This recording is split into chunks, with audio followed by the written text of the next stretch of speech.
ao vivo pelo Instagram, aguardando aqui o Instagram fazer aquela chamada dos nossos seguidores para mais um episódio da Jornada Bíblica.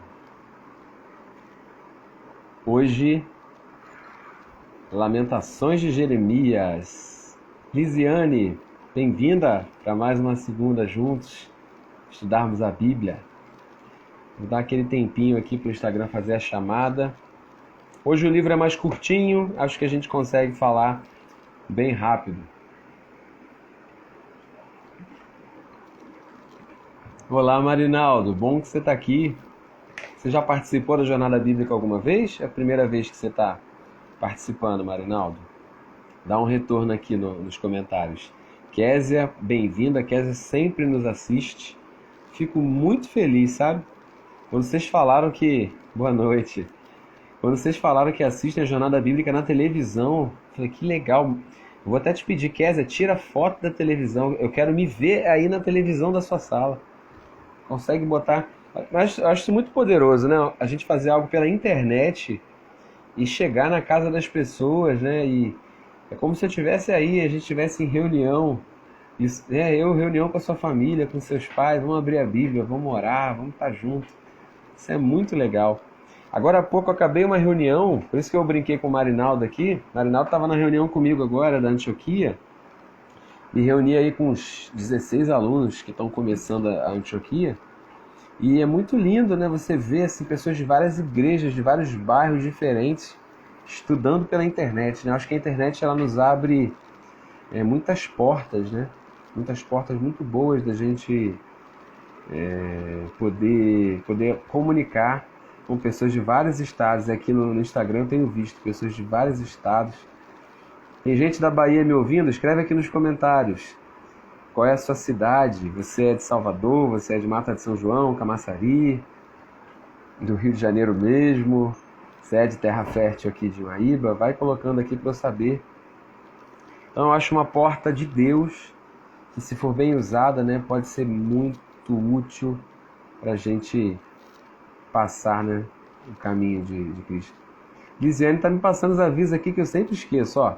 Falar sobre a Antioquia, falar sobre a Casa Sacerdotal domingo pela manhã, sobre a peça teatral Esther, Encontro com Deus. É muito aviso.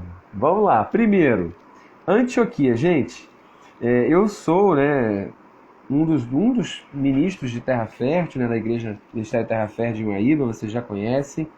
Eu sou diretor dessa escola ministerial chamada Antioquia. Então, se você gosta da Jornada Bíblica, já é um passo para você gostar de Antioquia. É uma escola que não tem, obviamente, eu como professor apenas, tem vários professores conhecidos nossos, ministros aqui de Terra Fértil, de outras igrejas aliançadas. E a Antioquia está funcionando agora totalmente pela internet, totalmente online. Acabei de reunir com os primeiros alunos. Se você quer mais informações sobre a Antioquia, como que funciona, qual o valor da mensalidade, o investimento que você faz, quais são as matérias, os detalhes, você pode me escrever no telefone 98002-6463, tá? É um WhatsApp 98002-6463, e aí você vai receber ali informações de como se matricular na Antioquia. Boa noite, Itaci está me dizendo que é de Mata de São João. Itaci é filho do pastor Ivo? Filho ministerial, né? É isso? E o pastor Marinaldo. Pastor Marinaldo, ele estava assistindo. Exatamente, está matriculado em Antioquia. Roberto está pedindo para eu repetir.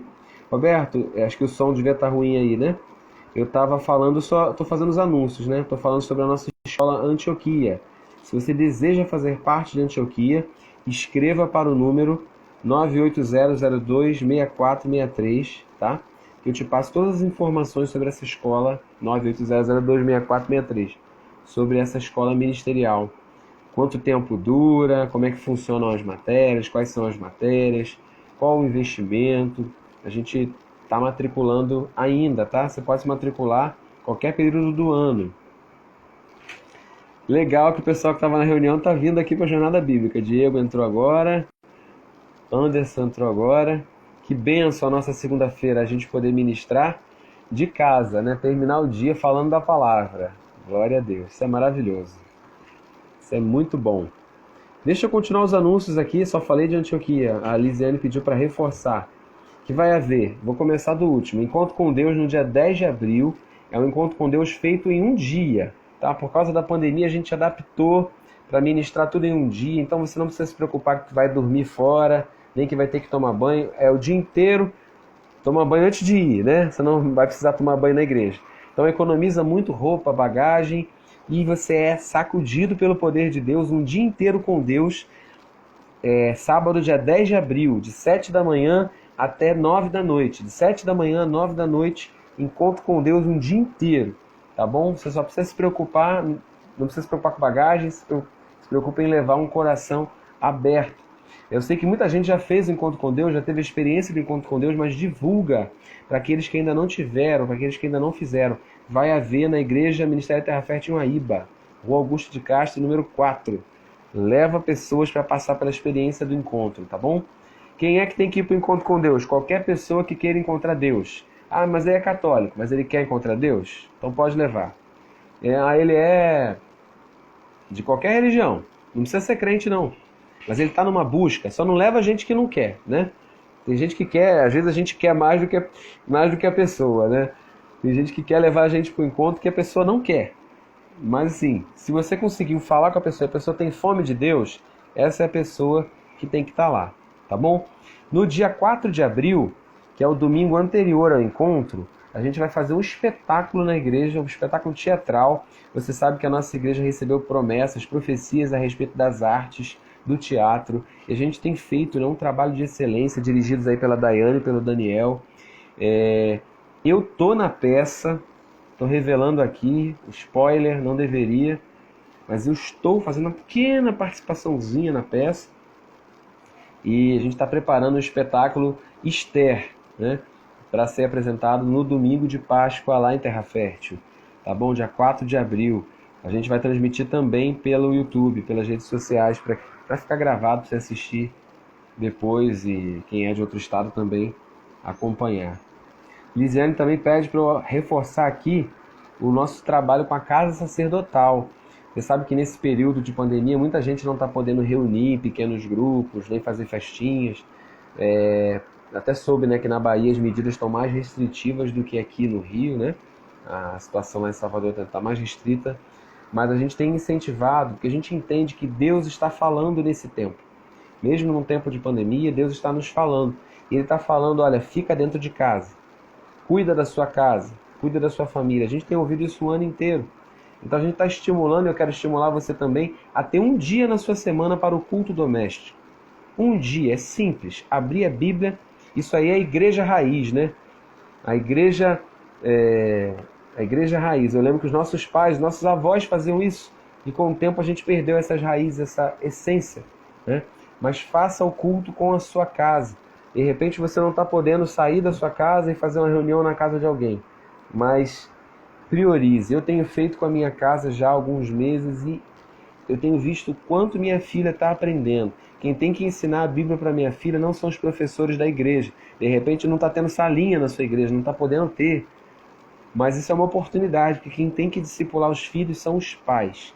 Então ensina como é que o filho se comporta no momento de adoração, como é que ora por cura, ensina seu filho sobre dízimos e ofertas. Então é isso que a gente tem ensinado lá em Terra Fértil, que a gente chama de casa sacerdotal. A gente tem ensinado a você ter uma reunião, um dia da semana, protegido para isso, tá bom? Fiz meus anúncios aqui, falei de Antioquia, falei da casa sacerdotal, falei do que é o espetáculo Esther, falei do encontro com Deus. Sim, a Lise pediu para reforçar aqui. Lise é minha secretária, tá? Ela fica aqui mandando os anúncios, reforçando as coisas das escolas. Ela está reforçando que no domingo de manhã em Terra Fértil, nós temos culto domingo de manhã e domingo à noite. E o domingo à noite é um culto mais público, mais evangelístico para qualquer pessoa que está vindo na igreja a primeira vez. Mas o domingo de manhã a gente está tendo uma ênfase maior de ensino. Como geralmente é costume nas igrejas, né? O domingo de manhã é mais focado para a escola, para ensino. Então a gente está ministrando, fazendo uma série de estudos sobre a família sacerdotal. Levantar uma família sacerdotal na face da terra. Então, você que me assiste, que congrega aqui em Uaíba, ou nas igrejas da Aliança também, que estão fazendo a mesma coisa. Não perca as ministrações do domingo de manhã. E se você deseja assistir, também está disponível lá no YouTube, mesmo que você não seja membro, você pode assistir e participar com a gente. Shalom para todo mundo que entrou aqui, eu não vi. Bruno, Anderson, Wagner, Fábio, saudade, Fábio. Agora que eu tô te vendo na internet de volta, cara. Muito tempo que eu não te via nem online. Bem-vindo aqui na nossa jornada, tá bom? O livro que a gente vai abordar hoje, já fiz minha introdução, meus anúncios. Eu acredito que vai ser bem rápido, porque o principal que a gente tinha para falar sobre esse período histórico e sobre esse personagem, Jeremias, a gente já falou na live passada. Se você está chegando no episódio de hoje, você pode assistir qualquer live anterior. É isso aí, Kézia está dizendo que hoje é o dia do livro profético e poético. É verdade, esse livro está no meio aí, né? Poderia estar lá na seção dos livros poéticos, mas está aqui junto com os livros dos profetas porque foi escrito por Jeremias. Se você está chegando hoje, tem um acervo aqui atrás no IGTV aqui do Instagram das escolas. É só você escolher qual livro da Bíblia que você quer estudar. Provérbios, Salmos. A gente já começou em Gênesis, eu estou aqui no meu compromisso que eu assumi. Vamos fazer 66 lives, então vamos. Vamos nessa. Tem dia que a gente está animado, né? Mas tem dia que você faz porque você deu a sua palavra. E isso é bíblico, amém? E Deus usa, e Deus fala, e Deus ministra na minha vida. Não é assim quando você tem uma responsabilidade com coisas espirituais? Às vezes tem dia que você não tá... Ai, meu Deus, hoje eu tenho que fazer. Hoje eu fiquei super ocupado, mas... Glória a Deus, nós vamos transmitir aqui aquilo que Deus comunicou ao nosso coração. Vamos orar? Pai, eu oro por cada pessoa que se conectou aqui, que estará comigo até o final. Eu oro para que esse chamado ao arrependimento, que foi o livro de Lamentações, que informações, mas que seja a revelação do Teu Espírito para nós, Senhor. Fala conosco enquanto abrimos a Bíblia, em nome de Jesus. Queria que você abrisse sua Bíblia, né, no livro de Lamentações de Jeremias. Eu sempre peço para você acompanhar comigo, olhando na sua Bíblia. Não dá para falar do livro todo, né? Mas a gente lê aqui as porções principais e dá para você uma chave de leitura, mas nunca substitua a leitura do próprio livro, né? Leia os livros bíblicos. Não só ouça a live sobre o livro, mas vai lá e confere. Mas a gente, quando a gente lê, né, Deus vai abrindo para a gente o contexto, né? É tão diferente quando a gente lê a Bíblia assim no contexto, quando aquele versículo faz sentido dentro de um contexto. É isso que eu quero trazer para você agora. Curiosidade sobre o livro de Lamentações, né? A estrutura do livro, como a Kézia já falou aqui, é uma estrutura poética, né? Repara comigo, no capítulo 1, nós temos 22 versículos. No capítulo 2, nós temos 22 versículos. No capítulo 3, nós temos 66 versículos. E depois, 4 e 5, 22, 22. Correto? São 5 poemas acrósticos. O que é um acróstico? Quando eu era criança, todo mundo fazia isso, né? Pega um nome. O nome da minha esposa, Camila. Vou fazer um poema para ela. C de carinhosa. A, né? Com cada letra inicial do nome dela, eu começo um versinho. Camila, carinhosa, amável, muito feliz. Com cada inicial do nome, a gente coloca um verso do poema. Isso se chama acróstico, tá? Acróstico é quando eu faço um poema colocando uma palavra ou um nome de alguém, iniciando propositalmente cada verso. Isso é um acróstico. Iniciar propositalmente cada verso com uma letra específica, tá? O livro de Lamentações, por que tem 22 versículos no primeiro capítulo? Será que você consegue matar a charada? Talvez você já conheça, né? Tem gente que é estudiosa aí que já viu isso, já percebeu isso. No hebraico antigo, são 22 letras do alfabeto hebraico. O nosso alfabeto português são 26. O alfabeto deles, né, começa com a letra Aleph, depois vem Bet, depois eu já não me lembro mais. Mas o alfabeto hebraico tem 22 letras, né? Aleph, Bet, aí depois vai. As 22 letras. Então, o autor aqui propositalmente começa cada versículo com uma letra do alfabeto hebraico. Então é uma lamentação para cada letra do alfabeto hebraico. Entende? Quando a gente traduz para o português, não tem como, isso se perde, né? O texto começa assim: como está deserta a cidade, antes tão cheia de gente. Né? Mas no original não começa com C, começa com a letra Aleph, que é o A, né? Que é a primeira letra do alfabeto hebraico. Então ele vai fazer essa estrutura, esses são 5 capítulos, que na verdade são 5 poemas acrósticos, onde ele começa com as 22 letras, depois as 22 letras novamente, depois no capítulo 3, que é o meio do livro, tem 3 versículos com a letra Aleph, depois 3 versículos com a letra Bet, depois 3 versículos com a letra... Por isso que são 66. Você vai ver que bate certinho esse poema acróstico. Então por que tem esse formato tão diferente? Lamentações foi escrito para ser um cântico fúnebre. É como se fosse enterrar alguém. Entendeu? Então era um tipo de poema, cântico fúnebre, para ser cantado no momento de um funeral. E é esse sentimento, é essa dor que o profeta está sentindo. A gente não pode esquecer que o momento que o livro é escrito é um momento que pós-exílio, né? Que os judeus já foram levados para a Babilônia. O livro do profeta Jeremias, ele ainda tem uma parte que é pré-exílio.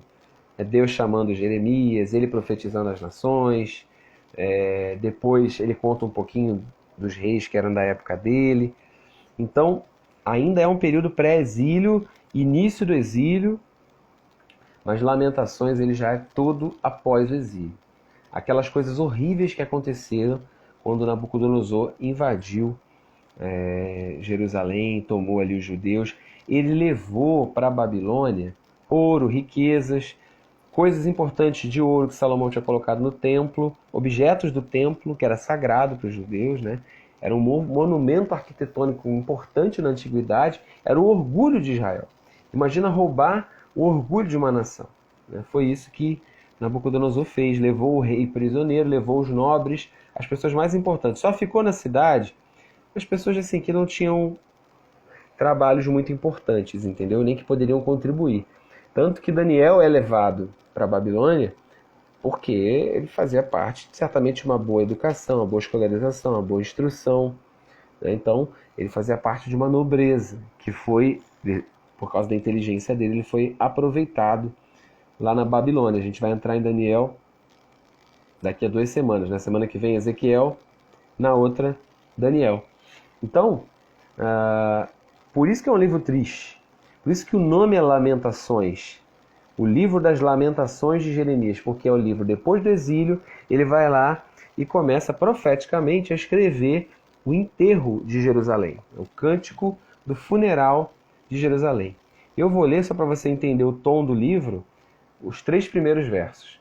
Como está deserta a cidade, antes tão cheia de gente. Como se parece com uma viúva, a que antes era grandiosa entre as nações. A que era a princesa das províncias, agora tornou-se uma escrava. Chora amargamente à noite, as lágrimas rolam por seu rosto. De todos os seus amantes, nenhum a consola. Todos os seus amigos a traíram, tornaram-se seus inimigos. Em aflição e sob trabalhos forçados, Judá foi levada ao exílio. Vive entre as nações sem encontrar repouso, todos que a perseguiram a capturaram em meio ao seu desespero. Só para contextualizar o que estava acontecendo nessa época, foram 30 meses que Nabucodonosor cercou Jerusalém, cercou ali o território de Judá. A gente pensa em exílio, a gente pensa que é um episódio único, né? Veio e levou todo mundo. Foram 2 anos e meio. A gente está vivendo essa pandemia e entrando, né? Parece que março de 2021 é igual a março de 2020, a gente já está agoniado. Mas você imagina o que é uma situação de um inimigo cercar uma cidade, começar a impedir que compre, que venda, a cercar, a ameaçar, e aí começa a ter problema econômico. Começa a cercear a liberdade do povo de sair, de entrar. Então foram 2 anos e meio, pessoas importantes sendo mortas, né? 2 anos e meio antes de tomar completamente. Nesses 2 anos e meio, o que fez Nabucodonosor? Foi derrubando as defesas da cidade, até esse dia acontecer. Que dia? O dia onde ele falou, como está deserta a cidade. Como se parece com uma viúva que antes era grandiosa. Era uma cidade cheia de gente, era uma cidade cheia de comércio, era uma cidade viva. Mas foram 2 anos e meio que ela foi sendo cercada até ser tomada. Você que gosta de estudar, você que gosta de anotar, eu sempre gosto de dar um panorama histórico. E esse panorama que eu vou te dar agora vai te ajudar para os próximos livros, tá bom? Ezequiel, Daniel, e a própria história do Antigo Testamento da Bíblia até o Novo Testamento. Existiu na Antiguidade, existiram 4 grandes impérios, tá? A gente vai falar mais disso quando chegar no livro de Daniel, que já é no exílio da Babilônia, né?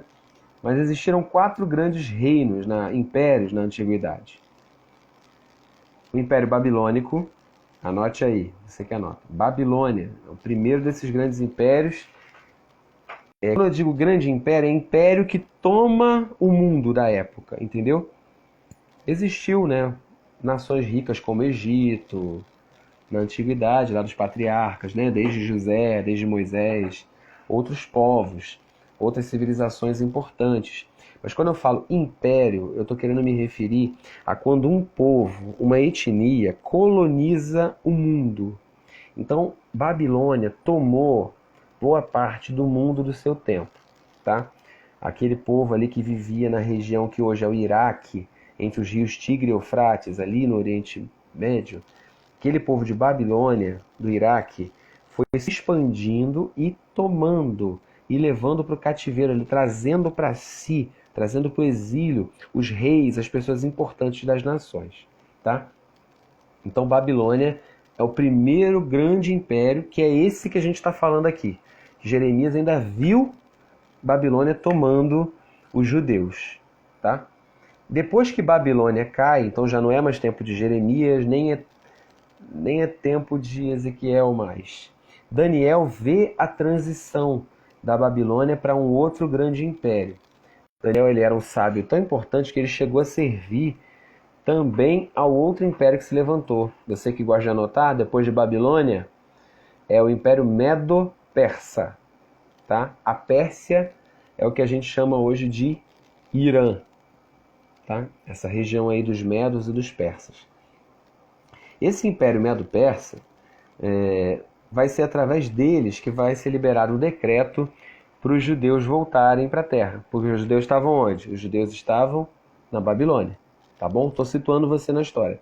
Os judeus foram para o exílio da Babilônia, depois eles vão voltar do exílio da Babilônia. Isso aqui ainda é contado no Antigo Testamento da Bíblia. Tá? Essa história é contada. A Rainha Esther, que é o assunto da peça que você vai assistir dia 4 de abril lá em Terra Fértil, o espetáculo Esther. Né? Esther se passa com o rei da Pérsia, o rei Assuero, que é chamado rei Xerxes. Né? Então, Esther vai ser rainha da Pérsia, ela era uma judia, vai ser rainha da Pérsia. Então, os Medo-Persas, eles são esse império que vai tomar o mundo depois dos babilônios. Tá bom? Depois que o Império Medo-Persa cai, vem o chamado Império Macedônico, que o conquistador desse império é Alexandre o Grande. Tá? O profeta Daniel, vai ser lindo quando a gente entrar nele, mas não vou falar disso agora. Ele vai falar, tem até profecias que parecem bater com a figura de Alexandre o Grande. Mas o Antigo Testamento da Bíblia não fala do Império Macedônico, assim, não está na cronologia. Né? O Antigo Testamento, todos os profetas, eles vão falar do período pré-exílio. Isaías, por exemplo, é pré-exílio babilônico. Jeremias é no exílio babilônico também. Ezequiel e Daniel estão no exílio babilônico, tá bom? Depois passa a ter o período pós-exílio. Então o livro de 1º e 2º Crônicas provavelmente foi escrito pós-exílio. Tá bom? O livro de Esdras Neemias e Esther são os últimos livros que contam a história do Antigo Testamento, tá? A história do Antigo Testamento termina ali, Esdras, Neemias e Esther. Que é quando os judeus voltam, reconstroem um muro, reconstroem um templo, são livrados lá na festa de Purim pela rainha Esther. Aquela história toda é a história que termina o Antigo Testamento no período dos Medo-Persas. Depois vem Alexandre o Grande, no período que a gente chama de interbíblico. Tá? O que é o período interbíblico? Entre Malaquias e Mateus, tem um período ali de 400 anos, onde se fala assim, Deus não falou por 400 anos, o silêncio de Deus. Eu não vou dizer para você que Deus não falou, tá? Eu vou dizer para você que Deus não inspirou ninguém para escrever livros canônicos para a escritura que a gente lê. Então, assim, não tem nenhum profeta inspirado para escrever livros canônicos. Mas certamente Deus se moveu naquela época. Não dá para dizer Deus não se moveu, ninguém nunca foi usado por Deus. Os livros que foram escritos naquela época são livros históricos que fazem parte, eu não vou entrar nesse assunto aprofundadamente hoje, mas se você quiser você faz na Antioquia. Os livros que foram escritos no período interbíblico, eles são livros que são chamados apócrifos, né? A Bíblia Católica tem 7 desses livros que são escritos no período ali entre o período do Império Macedônico, tá? São livros que têm valor histórico, mas eu não posso atribuir a eles um caráter de livros inspirados. Por quê? Porque os judeus não o consideram, tá? Então, assim, se tem uma autoridade para mim, que a gente converge, que entende de Antigo Testamento, são os judeus, né? Graças a eles que a Bíblia, as Escrituras do Antigo Testamento chegaram. Então eles não consideravam esses 7 livros como livros inspirados. Esses 7 livros foram escritos, sim, no período macedônico, no período de Alexandre o Grande. Alexandre o Grande morre jovem e deixa o seu império dividido em 4 generais, e aí depois começa a fragmentar e cair. Tá? É importante dizer também que algumas pessoas dizem que o Império Macedônico, na verdade, é o Império Grego, ou chamam de Greco-Macedônico, porque a cultura é grega. Né? Macedônia é Alexandre o Grande que conquista, mas a cultura, o conhecimento era grego, o pensamento era grego. Tá? Tanto que nesse período eles querem sacrificar, não no período Medo-Persa nem no Babilônio, no período macedônio. Eles sacrificam um porco no templo de Jerusalém. Tá? Isso é história, isso não está na Bíblia. Eles profanam o templo, eles querem obrigar os judeus a quebrarem o sábado.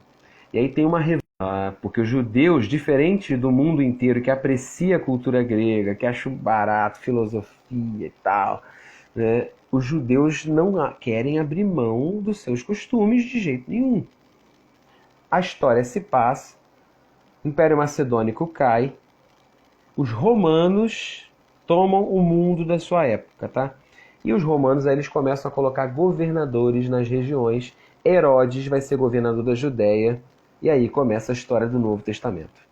Ok? Só para situar vocês então, Babilônia, antes da Babilônia, Isaías e outros profetas. Exílio da Babilônia, Jeremias anunciou, Jeremias morre ali naquele momento ali de transição para o exílio babilônico. Depois vem o Império Medo-Persa, liberta os judeus voltam ali com Esdras, Neemias, Esther. Acaba a história do Antigo Testamento, fica esse período de silêncio, que é o período do Império Macedônico. O Império Macedônico acaba, os romanos tomam a terra, e aí começa a história que a gente conhece como a história do Novo Testamento. Só para contextualizar, quando a gente for chegar em Mateus, chegar na história do Novo Testamento, que é ansioso, a gente vai falar todo esse processo de novo. Mas para lembrar, a humanidade teve 4 impérios grandes na antiguidade: Babilônia, Medo-Persa, Macedônico e Romano. Tá bom? A coisa mais estimada pelos judeus no tempo de Jeremias, esse tempo do exílio babilônico, era o templo. Então, eles assaltarem o templo, levarem o ouro, levarem as coisas sagradas, foi uma ofensa muito grande. Foi uma ofensa absurda. Era o que eles mais estimavam. Mas o que Deus queria mostrar com aquele cativeiro? O que Deus queria mostrar? Eu não creio que Deus seja o agente, sabe, do coronavírus, das calamidades que acontecem como essa do exílio babilônico, mas eu creio que Deus permite algumas situações para que o seu povo se arrependa e volte para Ele, para que todo mundo faça uma grande revisão. Então, se tem uma coisa que eu considero mensagem central de Lamentações de Jeremias, é a necessidade de arrependimento, é a necessidade da gente voltar-se para Ele. O povo de Israel, o povo judeu, semeou vários anos de rebeldia contra o Senhor. Vocês sabem que já havia reino do norte e reino do sul. Reino do norte, 10 tribos, reino do sul, 2 tribos. O reino do norte já tinha acabado, porque os reis de Samaria eram muito corruptos. Eram terríveis, como o rei Acabe. Lembra de Acabe? Elias e Eliseu profetizaram contra naquele tempo. Então o reino do norte já tinha acabado. Os assírios já tinham levado, tinham misturado os israelitas do norte com outros povos e deu origem ao povo chamado samaritano. Isso aqui eu já falei em outras lives. Então, o reino do norte já tinha ido embora. E o reino do sul, que ainda conservava um pouquinho da tradição de Davi, tinha reis bons, mas tinha reis ruins. Então eles tiveram um tempo de oportunidade de olhar o que aconteceu com a galera do norte e falar, não vamos fazer a mesma coisa. Mas eles foram pecando nos mesmos pecados que Israel cometeu. Então Judá cometeu os mesmos erros que Israel cometeu. E aí veio a colheita, né? Eles semearam maldade e aí veio a colheita. Tem uma frase que eu separei aqui, enquanto eu estava estudando, do D.L. Moody. Né? D.L. Moody foi um pregador, um evangelista antigo. E ele falou um negócio muito forte. Ele diz o seguinte: o arrependimento não tem o poder de alterar a lei da semeadura e da colheita. Que coisa, né? Se você semeia, você colhe. E por mais que você se arrependa, a colheita é inevitável. A única coisa que o arrependimento faz é que ele chama Deus para te ajudar na árdua tarefa da colheita. Forte isso, né? Se você, por exemplo, eu já acompanhei pessoas que aceitaram Jesus no presídio, conheceram Jesus no presídio. E não dá para você prometer para a pessoa, olha, seus pecados estão perdoados e o juiz vai te dar a sua inocência. Não dá para você prometer isso para a pessoa. Né? A justiça tem que ser feita. Os pecados são perdoados, mas houve uma semeadura. E toda semeadura provoca uma colheita. Foi isso que aconteceu com o povo de Judá. Eles semearam anos de desobediência. E o exílio era inevitável. O exílio era inevitável. Lembra quando Deus falou lá para o profeta Jeremias, no livro de Jeremias, não ore, não interceda, porque o que tiver que acontecer, vai acontecer. Vai vir o exílio babilônico, é inevitável, não tem como não acontecer. Então existem determinadas situações que nós não temos como parar. Existem semeaduras que a gente faz que a colheita é inevitável. Então o D.L. Moody, esse pregador, ele disse isso, que o arrependimento não pode alterar a semeadura e a colheita. Mas o arrependimento chama Deus para te ajudar a administrar essa colheita. Então, se você está lidando hoje com as consequências do seu pecado, se você está lidando hoje com as consequências do que você fez, se arrepender, por exemplo, finanças, né? Eu já errei muito na área financeira. Já errei. E não foi no dia que eu me arrependi que apareceu o dinheiro na minha conta, não. Pum! Milagre! Apareceu o dinheiro. Não vai acontecer assim. Entendeu? Mas você vai administrar. Chama Deus, você se arrependeu, você foi perdoado, chama Deus para te ajudar a suportar a tarefa árdua da colheita. Amém? E é isso que aconteceu. Os judeus ali, eles só tinham que suportar aquela coisa trágica que estava acontecendo. E o livro de Lamentações tinha um propósito, que era produzir o arrependimento necessário para que houvesse uma restauração espiritual. Olha o que diz o capítulo 2, verso 21 e 22.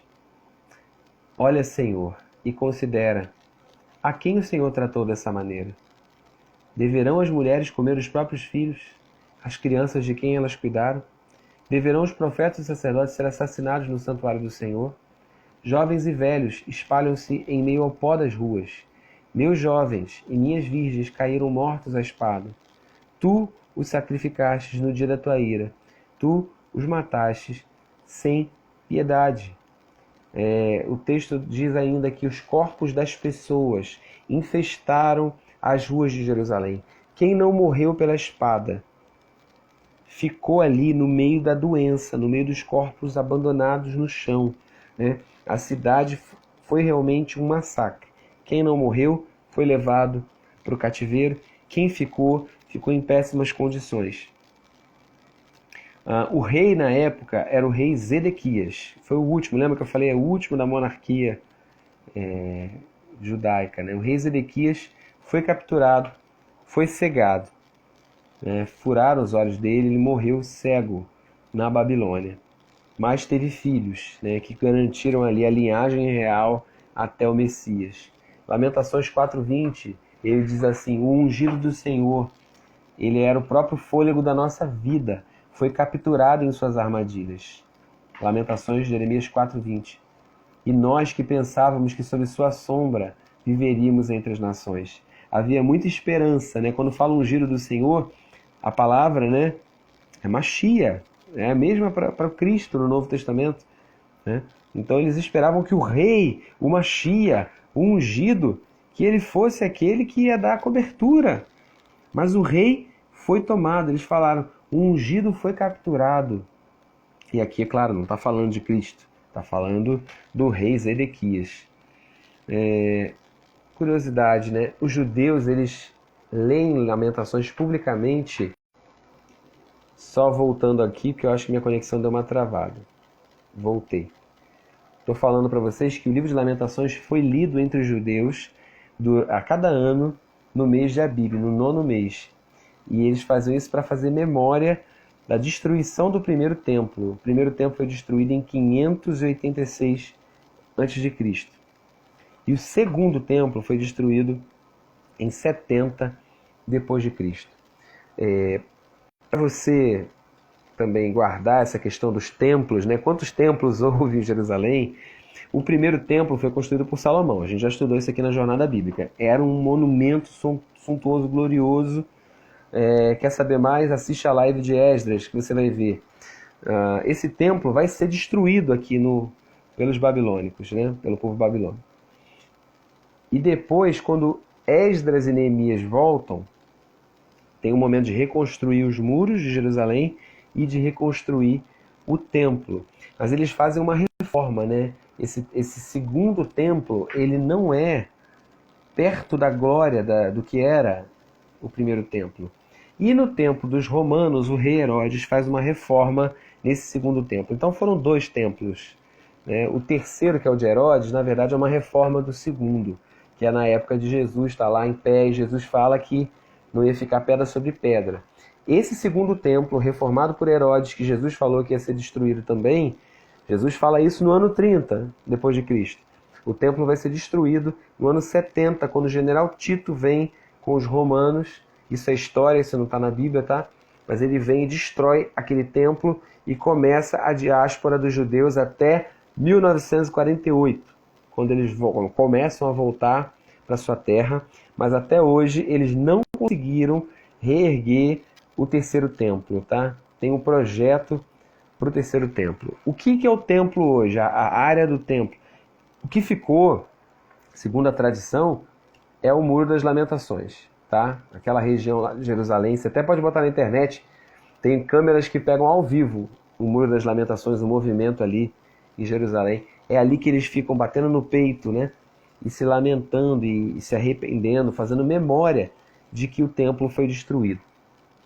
Por que não reconstrói? Porque aquela área ainda é administrada por muçulmanos. Então, há uma conspiração ali, né, que impede deles erguerem o terceiro templo, porque aí já é um assunto escatológico que a gente fala em outro momento. A gente sabe que quando o terceiro templo for erguido, o anticristo vai querer ser adorado naquele lugar, tá? Então as profecias bíblicas, elas se encaixam, né? Por que durante 1900 anos os judeus estavam espalhados? Voltaram agora. Percebe como esses são os últimos dias? Fica ligado. Esses são os últimos dias. Os judeus ficaram espalhados 1900 anos, voltaram agora. Em 1948, quando eles voltam, eles ainda não têm Jerusalém. Eles voltam para sua terra, mas a cidade de Jerusalém foi tomada em 1960 e pouco, numa guerra que os judeus fizeram. Então eles estão tomando Jerusalém e agora tem toda essa disputa, porque o povo palestino quer ali uma parte lá de Jerusalém. Então querem dividir Jerusalém ocidental, oriental. Tem uma briga toda, porque todo mundo quer Jerusalém. Então eu espero ter ajudado você a entender o que significa esse templo para as escrituras, para os judeus, para Jeremias, para o povo ali que está vendo aquelas coisas acontecerem. A tradição também diz que Jeremias se sentava chorando, né? Ele seria o primeiro que se lamentou, né? No muro das lamentações, né? No que tinha. Ele se sentava chorando fora do muro norte de Jerusalém, sobre uma colina, e a tradição diz que essa colina era chamada de Gólgota, onde Cristo morreria depois, tá bom? Então talvez ali Jeremias, daquela região norte, tenha escrito o seu poema fúnebre sobre Jerusalém. O interessante é que Jeremias profetizou no livro dele que os judeus ficariam 70 anos no cativeiro. Esses 70 anos equivaliam aos sábados da terra que eles não respeitaram. Explicando isso aqui rapidinho para não ficar muito longa nessa live. A cada 6 anos que eles eram um povo agrícola, cultivavam a terra, agricultura. A cada 6 anos, o 7º ano eles tinham que deixar a terra descansar. Isso era a sabedoria de Deus, né? Porque a terra cansada perdia oxigênio, perdia nutrientes, né? Então não é para ficar plantando sem parar, é para dar um sábado para a terra, um ano sabático para a terra. Então, porque eles não respeitaram os anos sabáticos, né? 70 anos sabáticos não foram respeitados. Deus coloca eles no cativeiro e a terra descansa 70 anos. Entendeu? Voltaremos nesse assunto em outros capítulos, em outros episódios. Opa, câmera caindo aqui. Mas como é importante obedecer aquilo que Deus estipulou, né? Esses 70 anos a gente vai falar quando for falar de Daniel, mais um pouquinho. A gente vai voltar a falar do exílio babilônico. Estou caminhando para o final desse livro, para não ficar só na tristeza e não terminar para baixo. O propósito do livro não é deixar a gente triste, o propósito é chamar para arrependimento, né? Para a gente derramar as lágrimas. Eu creio que o Brasil está vivendo um tempo de lamentações, né? O Brasil está vivendo um tempo de parar para pensar por que estamos vivendo isso. Por que estamos passando por isso? Por que nós, como nação, estamos passando por isso? Deus tem nos livrado, mas eu quero olhar para as pessoas, o que as pessoas estão passando. Mais de 1.000 mortes, mais de 2.000 mortes, às vezes, aí, em alguns dias, diariamente no Brasil. Lamentações, capítulo 5, versículo 21 e 22. O profeta fala: restaura-nos para ti, Senhor. Outras versões falam: converte-nos para que voltemos. Renova os nossos dias como os de antigamente. A não ser que já nos tenha rejeitado completamente, a tua ira contra nós não tenha limite. Como eu sei que Deus não nos rejeitou completamente, como o Brasil, né, como nação. E como eu sei que a ira deles contra nós, a ira de Deus contra nós, ela tem um tempo, né? Com base nisso, com base nas misericórdias de Deus, eu posso ter esperança. E eu posso orar nessa noite. Queria que você orasse aí na sua sala. O que Jeremias orou: restaura-nos para ti, Senhor. Pai, nós não queremos apenas o fim do coronavírus. Nós queremos sair dessa situação convertidos a ti. Restaura-nos como era antigamente. Houve um tempo onde as pessoas eram calorosas, onde as pessoas eram afetuosas. Pai, na tua igreja, converte-nos para ti. Onde a tua igreja tem pecado, Pai, eu te peço, converte-nos para que voltemos. Renova nossos dias como antigamente. Amém? Você também, na tua experiência cristã, eu quero te pedir, pensa nos dias que você era antigamente, a forma como você servia antigamente, e ore com Jeremias 5:21. Restaura-nos para ti, Senhor, para que voltemos. Deus está chamando a nossa atenção. Olha, veja o que está acontecendo.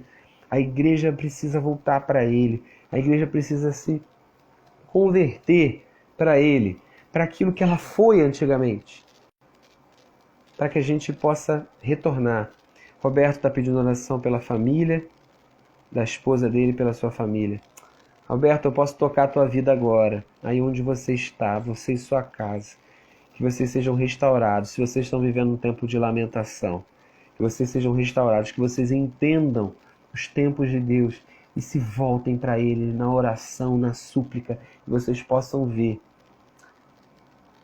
a esperança, a misericórdia de Deus se renovando sobre a sua casa.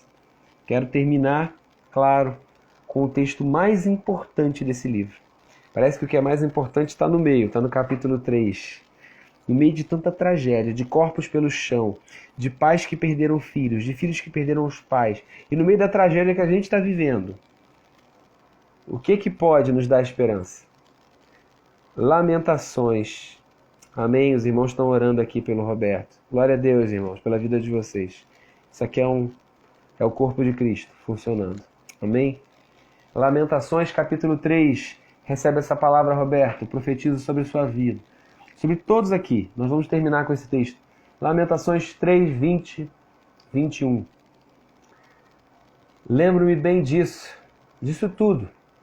E a minha alma, lembra que ele é o profeta chorão, né? A minha alma desfalece dentro de mim. Todavia, quero trazer à memória aquilo que pode me dar esperança. Todavia, eu me lembro daquilo que me pode dar esperança. Então ele diz que ele vê tudo isso, capítulo 3, verso 20, e a alma desfalece. Tem dias que eu preciso desligar o telejornal, eu gosto muito de assistir jornal. Mas tem dia que eu preciso parar e falar, não vou começar meu dia vendo isso. Porque, dependendo de como a gente vê, né, a alma desfalece dentro da gente. Mas eu preciso me lembrar daquilo que me dá esperança. E só para você ler o texto dentro de um contexto. O que é que pode te dar esperança? Versículo 22. Graças ao grande amor do Senhor é que nós não somos destruídos. Porque suas misericórdias são inesgotáveis. Ele está dizendo, olha, o que pode me dar esperança é saber que eu não vou ser destruído. Eu estou sofrendo, eu estou sendo apertado, mas porque Ele é grande em misericórdia. E misericórdia, eu ouvi essa frase esses dias, eu quero replicar para você. Misericórdia é para quem não merece, tá bom? Você não tem misericórdia, fulano não merece, mas é justamente para esse que você tem que dar misericórdia. A gente não dá misericórdia para quem merece. Para quem merece a gente dá justiça, a gente dá o que é de direito. Para quem não merece que a gente é misericordioso. Então, é saber que é só porque Deus é misericordioso. É só por causa disso, é isso que me dá esperança. O Brasil tem feito abominações diante do Senhor, mas eu sei que nós não seremos destruídos, porque as misericórdias de Deus são inesgotáveis. Elas se renovam a cada manhã. Grande é a tua fidelidade. E eu digo a mim mesmo, a minha porção é o Senhor, portanto nele porei a minha esperança. O Senhor é bom para com aqueles cuja esperança está nele, para com aqueles que o buscam. É bom esperar tranquilo pela salvação do Senhor. Eu lembrei de várias músicas da Igreja Batista da Lagoinha, né? Bom é o Senhor para os que esperam nele. Grande é a sua fidelidade. As suas misericórdias se renovam a cada manhã. Bom é para o homem, né? Ele fala, bom é para o jovem sentar e esperar no Senhor tranquilo. Então se tranquiliza, larga suas ansiedades, larga o seu desespero. É bom esperar. Eu ouvi a Joyce Meyer falando esses dias sobre esperar, ter esperança. Ela falou o seguinte, que quando você espera por alguma coisa na sua vida, assim que essa coisa acontece, você fica feliz porque aconteceu. E daqui a pouco você descobre que tem que esperar por uma outra coisa. E aí a outra coisa acontece, e aí você descobre que tem que esperar uma outra coisa. E ela entendeu que a vida é uma vida de esperar. Eu tenho falado para Mariana isso, né? Criança precisa aprender a esperar. Eu estou falando para ela, a vida da gente, filha, é esperar por alguma coisa. A gente sempre espera algo. Não é verdade? Você acorda, você espera alguma coisa. E aí a Joyce Meyer falou, quando eu descobri que eu saio de uma coisa na minha vida para outra que eu tenho que esperar, então eu decido tornar o tempo de espera melhor. Amém? Decida tornar o tempo de espera melhor, porque você vai estar sempre esperando por alguma coisa. Você está esperando por algo? Então espera da maneira correta, espera fazendo a coisa certa. Espera de uma maneira digna, amém? E quando essa coisa acontecer, você vai esperar por outra. Mas vai esperar de uma maneira correta, colocando a sua força no Senhor, a sua expectativa no Senhor. Irmãos, hoje a gente liberou aqui muita informação que vai nos ajudar a interpretar a Bíblia para os próximos livros, para Daniel, para o período interbíblico, para o Novo Testamento. Então essa live é uma live importante para eu deixar salvo aqui. Eu vou terminar e vou deixar salvo. Mas essa é uma live também para dizer para você, tenha esperança em Deus para a sua nação, para o seu trabalho, para a sua família. Né? Se você está vendo a calamidade, certamente você não viu o que Jeremias viu. Você não viu, mas ele disse, olha, eu trago a memória que pode me dar esperança. É o grande amor do Senhor, é o motivo da gente não ser consumido. Eu termino, Pai, essa live, esse dia de tanto trabalho que eu tive hoje. Mas eu termino muito feliz por estar te servindo aqui. Amanhã é mais um dia de trabalho e eu espero no Senhor para esse dia. Eu sei que quando o sol nascer, a luz vai vencer as trevas novamente. Eu tenho certeza que amanhã vem. E quando amanhã vem, tem mais uma porção de misericórdia sobre a minha vida. Sobre a vida dessa pessoa que me assiste. Eu acredito que os pecados das pessoas vão subindo diante de Deus ao longo do dia. Mas pela manhã, Deus dá uma nova chance. Todo dia quando amanhece, eu vejo o sol nascer e eu digo, Deus está me dando uma nova chance para a humanidade. Eu te agradeço por essa noite, Pai. Eu abençoo o sono desse irmão. E que amanhã seja um dia dessa pessoa experimentar a oportunidade de dar graça novamente. De agradar o Senhor, de se afastar do pecado. E que a gente possa ser estabelecido na terra da promessa, na terra que você tem para nós. Que aquilo que a gente espera se materialize, aconteça. E que a gente espere coisas boas e novas do Senhor. Restaura-lhe, Senhor, como antigamente. É isso que oramos. Queremos a cada dia ter uma paixão viva por Ti.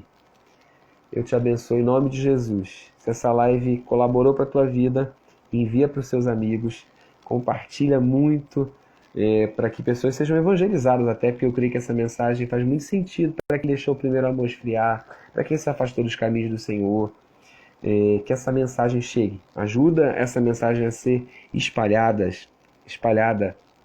que ela possa contaminar o coração. Amém. Amém, Roberto. Bom ter você aqui. É bom ter todos vocês aqui acompanhando a jornada. Semana que vem, que Deus nos dê graça e sabedoria para estudar o livro de Ezequiel juntos. Amém? Continua comigo nessa jornada. Semana que vem, episódio inédito, Ezequiel. Compartilha com seus amigos, então, a Jornada Bíblica de Lamentações. Até segunda que vem. Deus abençoe, em nome de Jesus.